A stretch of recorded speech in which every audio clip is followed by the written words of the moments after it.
ನಮಸ್ಕಾರ ಸ್ನೇಹಿತರೆ, ನಾನು ಕಾರ್ಬಲ್ಲಿ ಜಗದೀಶ್.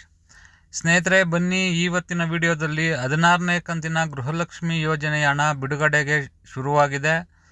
ಯಾರಿಗೆಲ್ಲ ಬಿಡುಗಡೆ ಆಗ್ತಾ ಇದೆ, ಇನ್ನೂ ನಿಮ್ಗೆ ಯಾರಿಗೆಲ್ಲ ಬಿಡುಗಡೆ ಆಗಿಲ್ಲ, ಯಾವಾಗ ಬಿಡುಗಡೆ ಆಗುತ್ತೆ, ಏನಕ್ಕೆ ಡಿಲೇ ಆಗ್ತಾ ಇದೆ ಅಂತಂದ್ಬಿಟ್ಟು ಈ ವಿಡಿಯೋದಲ್ಲಿ ನಿಮಗೆ ಮಾಹಿತಿ ತಿಳಿಸ್ಕೊಡ್ತೀನಿ ಸ್ನೇಹಿತರೆ. ಬನ್ನಿ, ಆಗಿದ್ರೆ ಯಾರೆಲ್ಲ ನಮ್ಮ ಚಾನಲ್ನ ನೋಡ್ತಾ ಇದ್ದೀರಾ, ದಯವಿಟ್ಟು ನಮ್ಮ ಚಾನಲ್ಗೆ ಒಂದು ಸಬ್ಸ್ಕ್ರೈಬ್ ಮಾಡಿ, ಒಂದು ಲೈಕ್ ಕೊಟ್ಟು ನಮ್ಮ ಚಾನಲ್ಗೆ ಸಪೋರ್ಟ್ ಮಾಡಿ ಸ್ನೇಹಿತರೆ. ನೋಡಿ ಸ್ನೇಹಿತರೆ, 16ನೇ ಕಂತಿನ ಗೃಹಲಕ್ಷ್ಮಿ ಯೋಜನೆಯ ಹಣ ಡಿಸೆಂಬರ್ನಲ್ಲಿ ಬಿಡುಗಡೆ ಆಗಬೇಕಾಗಿತ್ತು.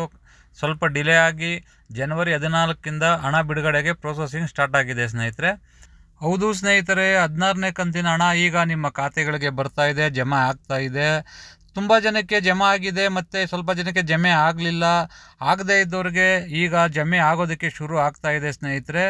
ನೋಡಿ, ಏನಕ್ಕೆ ಸ್ವಲ್ಪ ಜನಕ್ಕೆ ಜಮೆ ಆಗಿ ಮತ್ತು ಸ್ವಲ್ಪ ಜನಕ್ಕೆ ಜಮೆ ಆಗಿಲ್ಲ ಅಂತ ಮಾಹಿತಿಗಳು ನೋಡೋದಾದರೆ, ಈಗ ಹೋದ ತಿಂಗಳು ಅಂದರೆ 15ನೇ ಕಂತಿನ ಹಣ ಯಾರಿಗೆ ಜಮೆ ಆಗಿಲ್ಲ ಅವ್ರಿಗೆ ಈ ತಿಂಗಳು ಕೂಡ ಇನ್ನೂ ಜಮೆ ಆಗಿಲ್ಲ ಅಂತ ಸರ್ಕಾರದಿಂದ ಮಾಹಿತಿಗಳು ಬರ್ತಾ ಇದ್ದಾವೆ ಸ್ನೇಹಿತರೆ. ಕಾರಣ ಏನಂದರೆ, ಅವರಿಗೆ ಅವರ ದಾಖಲಾತಿಗಳನ್ನು ಮತ್ತೊಮ್ಮೆ ಪರಿಶೀಲನೆ ಮಾಡಿ ಅವರಿಗೆ ಒಟ್ಟಾಗಿ ಯಾರಿಗೆಲ್ಲ 15ನೇ ಕಂತು ಪೆಂಡಿಂಗ್ ಇದೆಯೋ ಅವರಿಗೆ 15ನೇ ಕಂತು 16ನೇ ಕಂತು ಒಟ್ಟಾಗಿ 4,000 ಹಾಕೋದಕ್ಕೆ ಸರ್ಕಾರದಿಂದ ಪ್ಲ್ಯಾನ್ ನಡೀತಾ ಇದೆ ಅಂತಂದ್ಬಿಟ್ಟು ಮಾಹಿತಿ ಸಿಕ್ಕಿದೆ. ಮತ್ತು ಸ್ನೇಹಿತರೆ, 14ನೇ ಕಂತು ಸ್ವಲ್ಪ ಜನಕ್ಕೆ ಬಂದಿಲ್ಲ ಅಂತಂದ್ಬಿಟ್ಟು ಕೂಡ ಕಾಮೆಂಟ್ ಮಾಡಿ ಹೇಳ್ತಾ ಇದ್ದೀರಾ. ಅವ್ರಿಗೂ ಕೂಡ ಈ ತಿಂಗಳು 6,000 ನಿಮ್ಮ ಖಾತೆಗೆ ಹಣ ಬರುತ್ತೆ ಸ್ನೇಹಿತರೆ. ಹೌದು ಸ್ನೇಹಿತರೆ, ರಾಜ್ಯ ಸರ್ಕಾರದಿಂದ ಈ ಮಾಹಿತಿಗಳು ಸಿಗ್ತಾ ಇದ್ದಾವೆ. ನೋಡಿ ಸ್ನೇಹಿತರೆ, ಸಚಿವರಾದ ಲಕ್ಷ್ಮೀ ಹೆಬ್ಬಾಳ್ಕರ್ ಅವ್ರ ಕಾರ್ ಆಕ್ಸಿಡೆಂಟ್ ಆಗಿ ಅವರು ಹಾಸ್ಪಿಟ್ಲಲ್ಲಿದ್ದಾರೆ.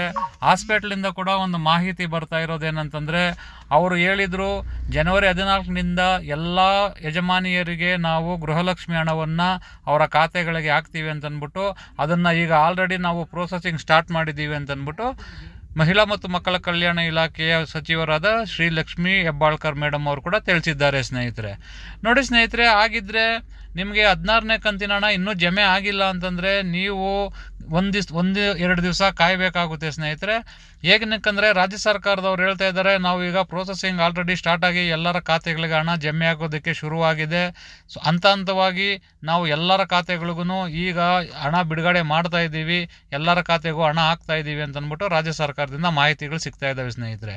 ನೋಡಿ ಸ್ನೇಹಿತರೆ, ನಿಮಗೆ ಹಣ ಇನ್ನೂ ಯಾರಿಗೆ ಬಂದಿಲ್ವೋ ಅವರು ಇವತ್ತು ನಾಳೆ ವೆಯ್ಟ್ ಮಾಡಬೇಕಾಗುತ್ತೆ. ಯಾಕಂದರೆ ಯಾವಾಗ ಬೇಕಾದರೂ ಬರ್ಬೋದು. ನೀವು ಒಂದು ಸತಿ ಚೆಕ್ ಮಾಡಿಕೊಳ್ಳಿ. ಏನಕ್ಕಂದರೆ ಯಾರೂ ಗಾಬರಿ ಪಡೋ ಅವಶ್ಯಕತೆ ಇಲ್ಲ ಅಂತಂದ್ಬಿಟ್ಟು ಸರ್ಕಾರದವರು ಹೇಳ್ತಾ ಇದ್ದಾರೆ ಸ್ನೇಹಿತರೆ. ನೋಡಿ ಸ್ನೇಹಿತರೆ, ನೀವು ಬರದೇ ಇದ್ದವ್ರು ಸ್ವಲ್ಪ ಜನ ಏನಿದೆ ಅಂತಂದರೆ, ನಾನು ಮೊದಲಿಂದ ಹೇಳ್ತಾ ಇರೋ ಥರ ನೀವು KYC ಮಾಡಿಸ್ಕೊಳ್ಳಿ, ನಿಮ್ಮ ಆಧಾರ್ ಕಾರ್ಡ್ ಬ್ಯಾಂಕ್ಗೆ ಲಿಂಕ್ ಮಾಡಬೇಕು, ಅದನ್ನೊಂದು ಸತಿ ಚೆಕ್ ಮಾಡಿಸ್ಕೊಳ್ಳಿ. ಅದಿಲ್ಲ ಅಂದರೆ ನಿಮಗೆ ಈ ಸರ್ತಿ ಕೂಡ ಹಣ ಬಿಡುಗಡೆ ಆಗಲ್ಲ ಸ್ನೇಹಿತರೆ. ರಾಜ್ಯ ಸರ್ಕಾರದವರು ಮುಖ್ಯವಾಗಿ ಹೇಳ್ತಾ ಇರೋದೇನೆಂದರೆ, ಆಧಾರ್ ಸೀಡಿಂಗು ಮತ್ತು ಆಧಾರ್ ಲಿಂಕ್ ಆಗಿರಬೇಕು, ಅದರ ಜೊತೆಗೆ KYC ಕೂಡ ಆಗಿರ್ಬೇಕಂತಂದ್ಬಿಟ್ಟು ಸರ್ಕಾರದವ್ರು ಹೇಳ್ತಾನೆ ಇದ್ದಾರೆ ಸ್ನೇಹಿತರೆ. ಈ ಎಲ್ಲ ಲಿಂಕ್ಗಳು ನಿಮ್ಮದು ಕರೆಕ್ಟಾಗಿದೆ ಅಂತಂದರೆ ಯಾರೂ ಗಾಬರಿ ಪಡೋ ಅವಶ್ಯಕತೆ ಇಲ್ಲ. ಈಗ ಹಣ ಬಿಡುಗಡೆಗೆ ಪ್ರೋಸೆಸಿಂಗ್ ಸ್ಟಾರ್ಟ್ ಆಗಿದೆ. ನಿಮ್ಮ ಖಾತೆಗೆ ಇವತ್ತು ಅಥವಾ ನಾಳೆ ಎಲ್ಲರ ಖಾತೆಗೂ ಹಣ ಬರುತ್ತೆ ಸ್ನೇಹಿತರೆ. ನೋಡಿ ಸ್ನೇಹಿತರೆ, 16ನೇ ಕಂತಿನ ಗೃಹಲಕ್ಷ್ಮಿ ಯೋಜನೆಯ ಹಣದ ಬಗ್ಗೆ ಮಾಹಿತಿ ಇದು. ಯಾರೆಲ್ಲ ನಮ್ಮ ಚಾನಲ್ನ ನೋಡ್ತಾ ಇದ್ದೀರಾ, ದಯವಿಟ್ಟು ನಮ್ಮ ಚಾನಲ್ಗೆ ಒಂದು ಸಬ್ಸ್ಕ್ರೈಬ್ ಮಾಡಿ, ಒಂದು ಲೈಕ್ ಕೊಡಿ, ಒಂದು ಸಪೋರ್ಟ್ ಮಾಡಿ ಸ್ನೇಹಿತರೆ. ಧನ್ಯವಾದಗಳು. ಶುಭ ದಿನ.